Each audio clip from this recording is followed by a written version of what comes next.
36장에서 38장까지의 말씀을 함께 살펴보도록 하겠습니다.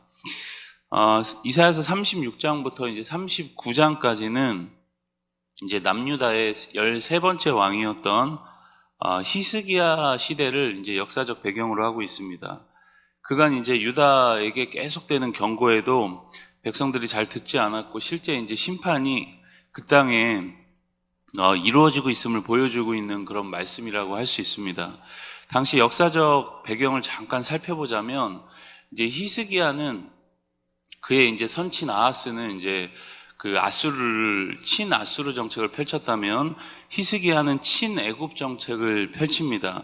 그런데 이사야는 이제 히스기야에게 조언하기를 그 어떤 나라도 의지하지 말고 하나님만 의지하고 신뢰하라, 그렇게 이제 이야기를 하죠.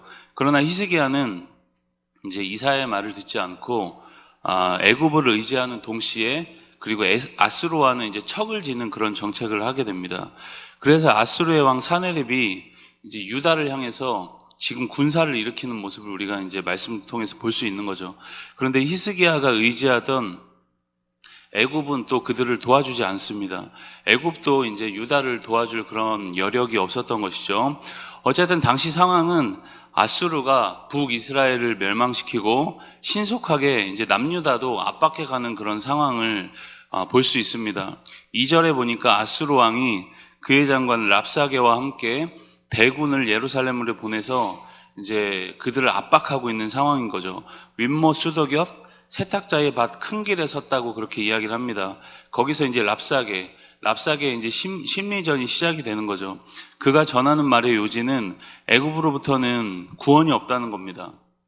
6절에 보면 애굽을 뭐라고 표현하느냐, 상한 갈대 지팡이와 같다, 그렇게 이야기를 합니다. 전혀 의지할 만한 나라가 아니라는 거죠. 결국 애굽을 의지해서 자신의 나라인 아수르를 대항하면 너희가 살아남을 수 없다라고 그렇게 협박을 하고 있는 겁니다. 그리고 그는 더 나아가서 하나님을 의지하는 것도 소용없다, 그렇게 계속 외치는 거죠. 예루살렘을 포위하고 이제 고도의 심리전을 펼치고 있는 상황입니다. 그냥 그들로 하여금 항복하게 하려는 그런 의도였던 것이죠.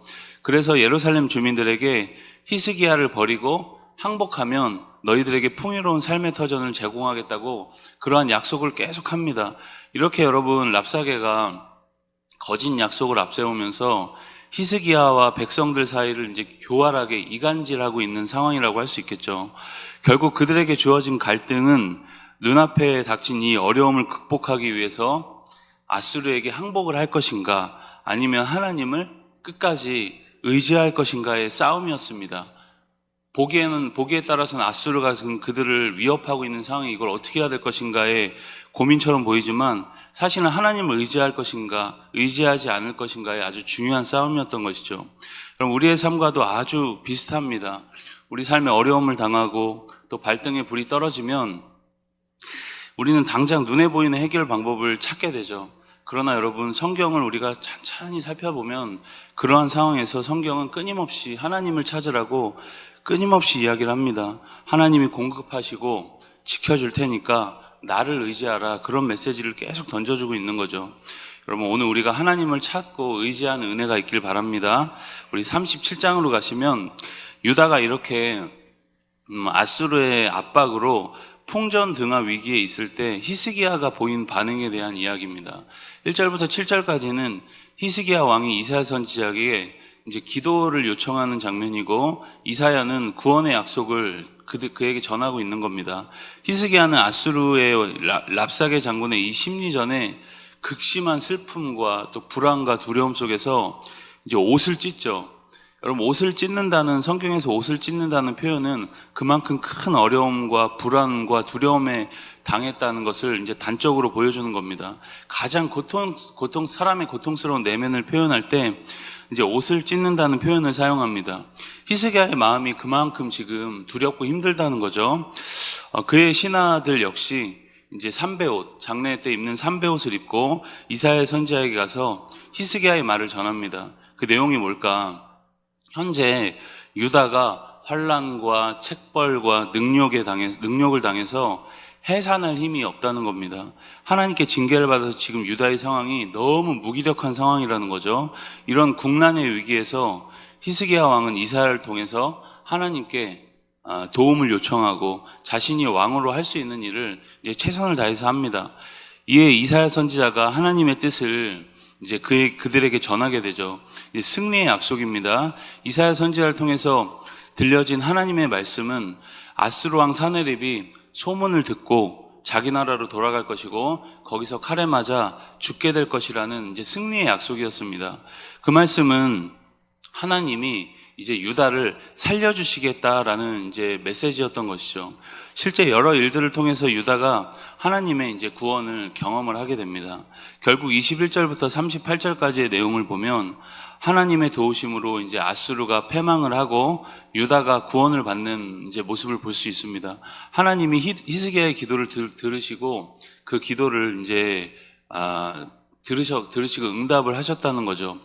여러분, 하나님을 의지하면 하나님이 이제 반드시 도우신다는 것을 우리가 이제 말씀을 통해서 확인을 할 수 있는 겁니다.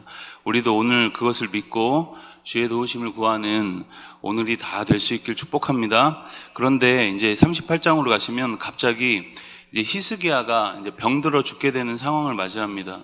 그는 즉시 이제 얼굴을 벽으로 향하여 하나님께 기도를 이제 하는 모습을 볼 수 있죠. 하나님 앞에서 자신이 진실과 전심으로 행한 것과 이제 선한 행위를 기억해 달라고 간구하면서 기도합니다.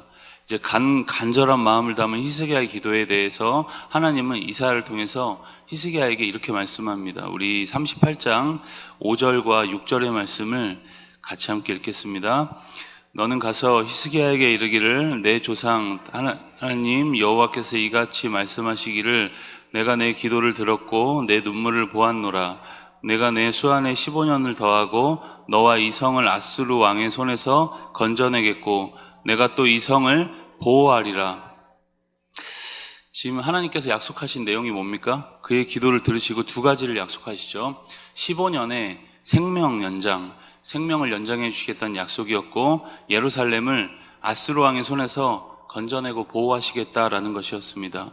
그 약속의 징표로 해그림자를 뒤로 10도 물러가게 하신다는 거죠. 물러가게 하셨다는 거죠. 히스기야의 기도에 하나님은 이렇게 이제 자연의 질서까지 만지시면서 징조를 보여주셨습니다. 하나님을 의지하는 그의 기도에 응답하신 것이죠. 그에 대한 결과로 9절부터 20절까지는 히스기야의 감사의 고백과 그리고 찬양의 내용이 이어집니다. 여러분, 오늘 우리가 하나님을 의지할 때 하나님은 반드시 우리에게 응답하시는 분이다라는 것을 여러분 기억하시면서 오늘도 주님을 바라보는 그 싸움에서 여러분 지지 않는 은혜의 날 다 되시길 주님의 이름으로 축복합니다. 우리 이사야서 36장에서 38장까지의 말씀을 경청합니다. 주의 말씀은 내 발의 등이요 내 길의 빛이니이다.